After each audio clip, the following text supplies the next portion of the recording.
ಲಕ್ಷಾಂತರ ಕೋಟಿ ಅದಾನಿಗೆ ಏನು ಕೊಟ್ಟಿದಾರಲ್ಲ ಇವರು, ಅದಾನಿ ಆದಾಯ ಏನಿತ್ತು 10 ವರ್ಷ ಕೆಳಗಡೆ? 10 ವರ್ಷ ಕೆಳಗಡೆ ಅದಾನಿ ಆದಾಯ ಏನೂ ಇದ್ದಿಲ್ಲ.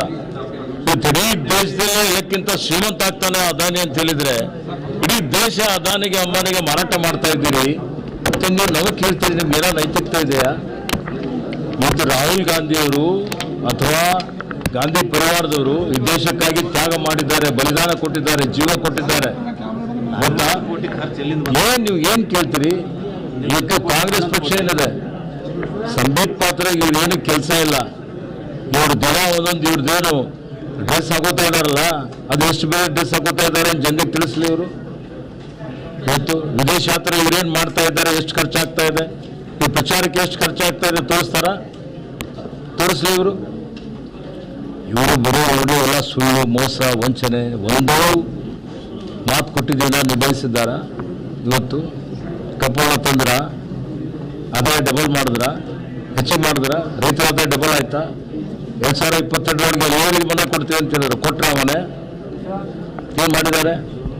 ಪೆಟ್ರೋಲ್ ಡೀಸೆಲ್ ಬೆಲೆ ಎಷ್ಟು ಏರಿಕೆ ಮಾಡಿದ್ದಾರೆ, ಪೂರ್ವ ಸಿದ್ಧತೆ ಮಾಡಿಕೊಂಡಿದ್ದಾರೆ. ಇವರು 1 ವರ್ಷದಿಂದ ಯುದ್ಧ ನಡೀತಾ ಇದೆ, ಬರ್ತದೆ ಅಂತ ಗೊತ್ತಿದೆ.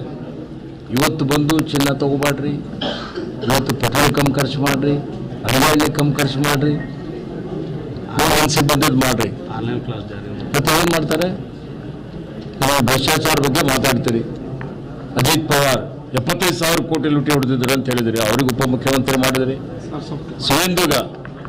ಶಿವೇಂದ್ರ ಏನಿದ್ದ ಒಪ್ಪಲ್ಲಿ ದುಡ್ಡು ತಗೊಂಡಿದ್ದಾನೆ ಅಂತೇಳಿ ಭಾಷಣ ಮಾಡಿದ್ರಿ, ಅವನಿಗೆ ಮುಖ್ಯಮಂತ್ರಿ ಮಾಡಿದ್ರಿ. ಈಗ ನೋಡ್ತಾ ಇದ್ದೀವಿ. ಅಸ್ಸಾಂ ಮುಖ್ಯಮಂತ್ರಿ ಬಿಸ್ವಾಸ್ಗೆ ಶರ್ಮಾ, ಅವನು ಭ್ರಷ್ಟಾಚಾರ ಆರೋಪ ಮಾಡಿದ್ರಿ, ಅವನು ಮುಖ್ಯಮಂತ್ರಿ ಮಾಡಿದ್ರಿ. ಮಾಡಿಲ್ಲ ಮಾಡಿದ್ರೆ ಕೇಳ್ಬೇಕಲ್ಲ ನೀವು. ಕೇಳಿ ಮತ್ತು ಮಾಧ್ಯಮದಲ್ಲಿ ಯಾಕೆ ಸುಮ್ಮನೆ ಕೊಡ್ತೀರಿ ಬಗ್ಗೆ? ಸರ್, ವೆಸ್ಟ್ ಬೆಂಗಾಲಲ್ಲಿ ಈಗ ಬೇರೆ ಪಕ್ಷದಲ್ಲಿದ್ದಾಗ ನಾವು ಭ್ರಷ್ಟ ಇರ್ತಾನೆ, ನಿಮ್ಮ ಪಕ್ಷಕ್ಕೆ ಸೇರಿದ್ರೆ washing machine. Sir, KC Venugopal CM ಸ್ಥಾನ ತಪ್ಪಲಿಕ್ಕೆ ಕಾರಣ ಏನು ಸರ್? KC ಅತ್ಯಂತ ಹಿರಿಯ ನಾಯಕರಿದ್ದಾರೆ, ನಮ್ಮೆಲ್ಲರ ಮುಖಂಡರಿದ್ದಾರೆ, ಆಪ್ತರಿದ್ದಾರೆ, ತಪ್ಪಂತ ಪ್ರಶ್ನೆ ಇಲ್ಲ. ಎಲ್ಲರೂ ಕೂಡಿ ಯಾರಿಗೆ ಮಾಡಬೇಕು ಅಂತ ಒಮ್ಮತದ ತೀರ್ಮಾನ ಮಾಡಿದ್ದಾರೆ. ಎಲ್ಲರಿಗೂ ಒಪ್ಪಿಗೆ ಇದೆ. ಸರ್, ಈಗ ಕೇಶವಶಾಲ ಬಗ್ಗೆ ಬಹಳ ವಿರೋಧ ಆಗ್ತಾ ಇದೆ ಸರ್. ಬಿಜೆಪಿ ನಾಯಕರು 6 ವರ್ಷ ತಿಳ್ಕೊಂಡೆ ಸಿಕ್ಕಿದ್ರು, ಎಲ್ಲರೂ ಕಾಂಗ್ರೆಸ್ ವಿರುದ್ಧ ಇದು ಮಾಡ್ತಾರೆ ಸರ್. ಅವ್ರಿಗೇನು ಸಂಬಂಧ ಇದೆ? ಅವ್ರ ತಟ್ಟೆಯಲ್ಲಿ ಹೆಗ್ಗಡೆ ಬಿದ್ದಿದೆ.